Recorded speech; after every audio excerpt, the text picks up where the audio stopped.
పరిశుద్ధ నామమునకు మహిమ కలుగునుగాక. క్రీస్తునందు ప్రియ దేవుని బిడ్డలారా, ప్రభువైన యేసు క్రీస్తు పరిశుద్ధ నామములో మీ అందరికీ ఈ ఉదయకాల శుభములు తెలియచేయచ్చు ఉన్నాను. ఈ దినమంతయు మీకు మీ కుటుంబానికి దీవెనకరముగాను ఆశీర్వాదకరముగాను దేవుడు అనుగ్రహించాలని మీ కొరకై ప్రార్థిస్తూ ఉన్నాను. నేటి దినము కొరకు ఏర్పాటు చేయబడిన దేవుని వాక్యము రాజులు 2వ గ్రంథం 5వ అధ్యాయం 14వ వచనం. అతడు పోయి దైవజనుడు చెప్పినట్టు యొర్దాను నదిలో 7 మారులు మునగగా అతని దేహము పసిపిల్ల దేహము వలెనై అతడు శుద్ధుడాయెను. ప్రియులారా, నేటి దినము కొరకు ఏర్పాటు చేయబడిన ధ్యానాంశము కడదాకా వెళ్ళండి. ప్రియులారా, చదువుబడిన వాక్య భాగాన్ని మనం గమనిస్తే, ఎవరైనా స్వస్థత కొరకు యేసు ప్రభు వారి వద్దకు వచ్చినప్పుడు ఆయన ఎల్లప్పుడూ ఇష్టపడుతూ వారిని వెంటనే స్వస్థపరిచాడు. ప్రియులారా, ఈ వెలుగులో ఎలీషా క్రియలు, నయమానుకిచ్చిన ఆజ్ఞలు వింతైనవి.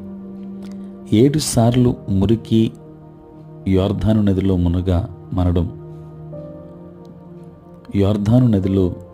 మనడం ద్వారా నయమానుకు అతడేం చెబుతున్నాడు ఆలోచిస్తే, ఒక విషయం ఏమిటంటే, నయమాను తన్ను తాను ప్రభువు ముందు ఇంకా తగ్గించుకోలేదు. అయినా అది విశ్వాసంలో ముఖ్య భాగం. దేవుని నుండి వచ్చే ఘనత కంటే మనుష్యుల ఘనతను వెతుకువాడు విశ్వసించలేడని యేసు ప్రభువారు యోహాను సువార్త 5వ అధ్యాయం 44వ వచనంలో చెప్పారు. ప్రియులారా, తన గురించి నయమాను గొప్పగా భావిస్తున్నాడు.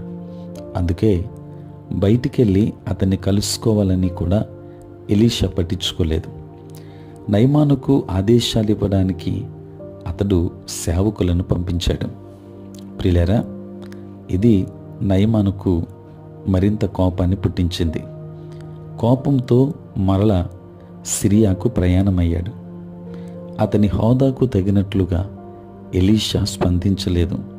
అంతేగాక ఇజ్రాయేలులోని యొర్దాను నది కంటే సిరియాలో ఏ నది అయినా బాగుందని భావించాడు. ఖచ్చితంగా నయమానుకు గర్వము అనే సమస్య ఉంది అనే విషయం దీని ద్వారా మనకు తెలుస్తుంది. కానీ ప్రవక్త ఆదేశాలను పాటించమని అతని సేవకులు అతనిని ఒప్పించారు.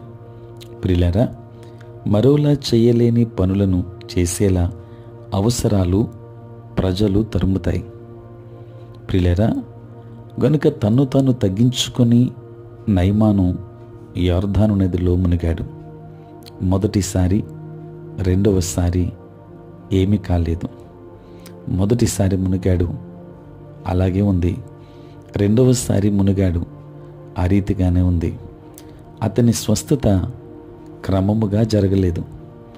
యొర్దాను నదిలో 6 సార్లు మునిగిన తర్వాత కూడా అతడింకా కుష్ఠరోగియే. కానీ 7వసారి అతని శరీరం పూర్తిగా బాగయింది.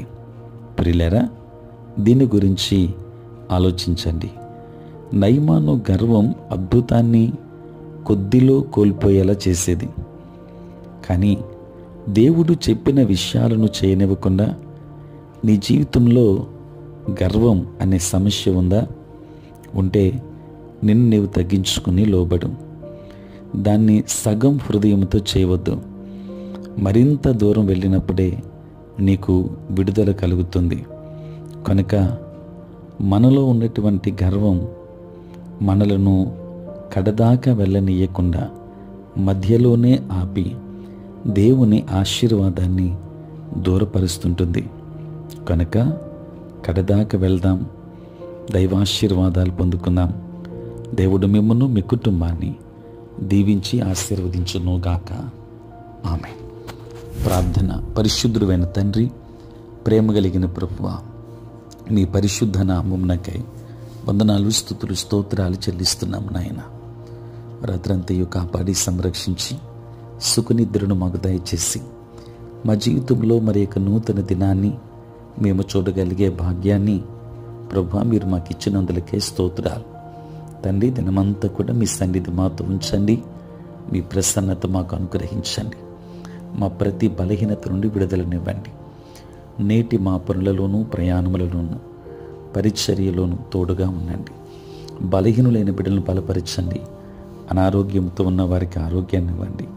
సమస్యలతో ఉన్న వారికి సమాధానమునివ్వండి. రక్షణ లేని వారికి రక్షణ ఇవ్వండి.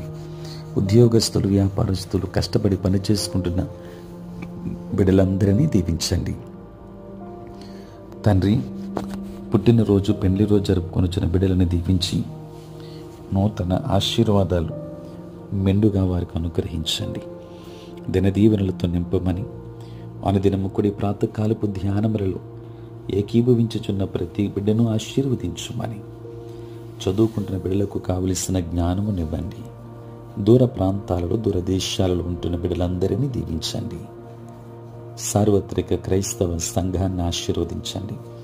పరిచర్య చేయుచున్న ప్రతి సేవకుని దీవించుమని, ఏఎల్సి అంతటిని ఆశీర్వదించుమని యేసు నామములో ప్రార్థించి వేడుకొనుచున్నాము తండ్రి.